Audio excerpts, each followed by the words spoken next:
Hello दोस्तों, अद्भुत कहानी सागर में आपका स्वागत है। आज की हमारी कहानी है अंतिम निर्णय। माधवी अपने जीवन के उतार चढ़ाव को लेकर काफी परेशान थी। विवाह के पश्चात कुछ महीनों को छोड़कर उसका संपूर्ण जीवन तनावपूर्ण ही व्यतीत हुआ। उसके माता पिता उसका विवाह अति शीघ्र करना चाहते थे।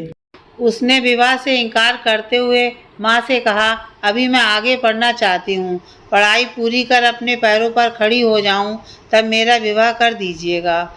माँ ने कहा, मुझे जितना पढ़ाना था मैंने तुम्हें पढ़ा दिया, अब बाकी की पढ़ाई तुम अपनी ससुराल में जाकर पूरी कर लेना।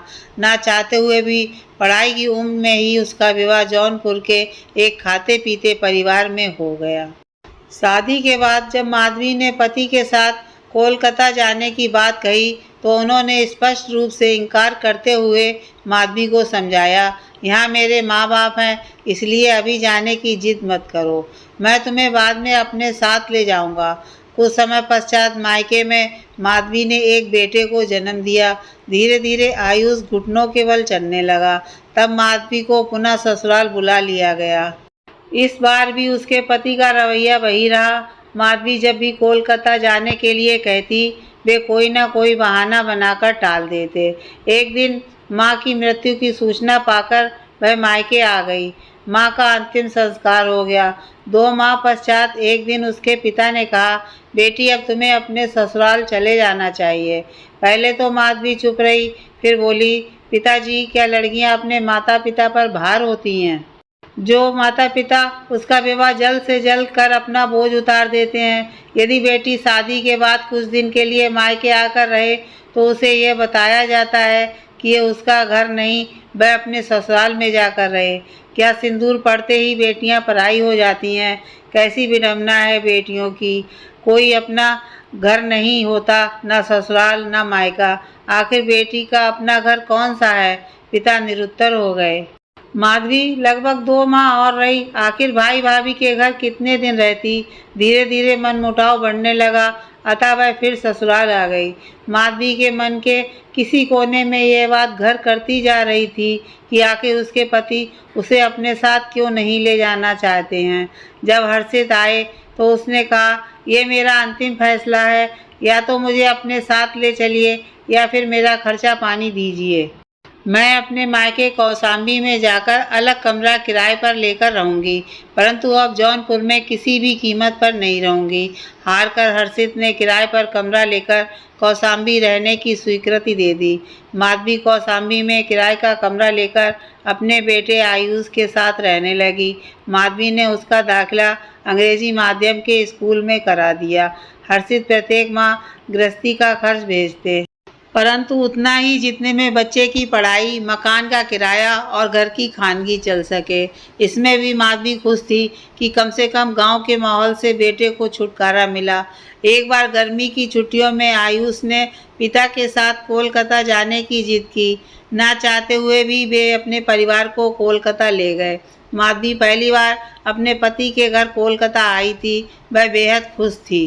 साथ रहने के दौरान उसे पता चला कि उसके पति का किसी अन्य महिला के साथ नाजायज संबंध है। उस दिन उसने पति से खूब झगड़ा किया और रात भर अपने दुर्भाग्य पर आंसू बहाती रही। उसने नियति के आगे अपनी हार मान ली और वापस अपने बेटे के साथ कौशाम्बी आ गई। उसके सामने सिर्फ 2 ही विकल्प थे, या तो पति से समझौता कर अपना जीवन व्यतीत करे, क्योंकि उसके पति के द्वारा भेजे गए पैसों से उसके घर का खर्च किसी तरह चलता था, या फिर दूसरों के घर का चौका बर्तन कर अपने बच्चे की परवरिश करे। काफ़ी सोच विचार के पश्चात उसने अपने पति के साथ समझौता कर अपने बच्चे की परवरिश करना उपयुक्त समझा। आयुष अपने पिता हर्षित की कमजोरी था।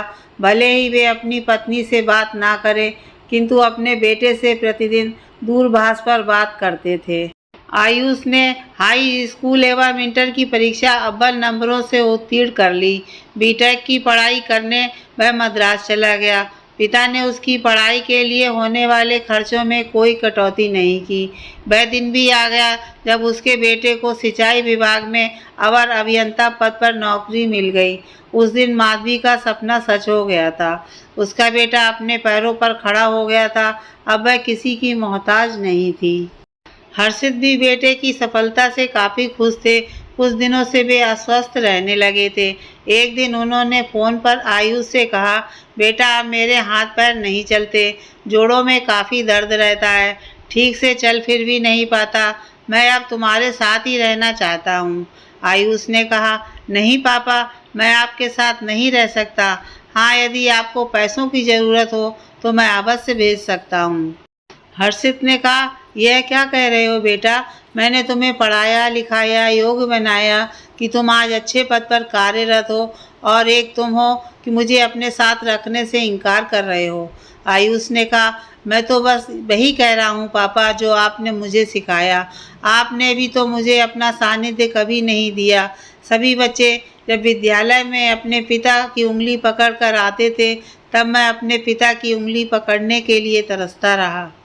मेरी माँ आपके प्यार के लिए हमेशा तरसती रही, तब आपने हमारे बारे में कभी नहीं सोचा। पापा, मैं आपके रुपयों का कर्ज चुका सकता हूँ, परंतु अपनी माँ के अनमोल आंसुओं का कर्ज नहीं चुका सकता। उसके पश्चात हर्षित ने माधवी से उसके पास रहने की इच्छा व्यक्त की, तो माधवी ने कहा, क्या आप मेरे विश्वास को लौटा सकते हैं जो बरसों पहले आपने तोड़ा था? क्या मेरे बच्चे का मासूम बचपन लौटा सकते हैं जिसे आपने उससे छीन लिया? मेरी तपस्या के पिछले 50 वर्ष जो मैंने आपके बगैर कठिन परिस्थितियों में व्यतीत किए, उन्हें सुखमय बना सकते हैं? नहीं ना। जब आप मेरा गुजरा हुआ कल सुखमय नहीं बना सकते हैं, तो मैं आपको आज कैसे माफ़ कर सकती हूँ? मैं अपने बेटे के साथ खुश हूँ। मेरा आपका पति पत्नी का रिश्ता कानूनी तौर पर भले ही न टूटा हो, परंतु मानसिक रूप से काफ़ी पहले टूट चुका है, जिसे मैं अब नहीं जोड़ सकती। इतना कहकर माधवी ने फ़ोन काट दिया। आज उसे अपने निर्णय पर कोई पछतावा नहीं था। वह सोच रही थी कि काश उसने अपने माता पिता के समक्ष पढ़ाई छोड़कर शादी न करने का भी निर्णय लिया होता और अपने पैरों पर खड़े होने के पश्चात विवाह का निर्णय किया होता, तो शायद उसका जीवन इतना संघर्षमय व्यतीत न होता।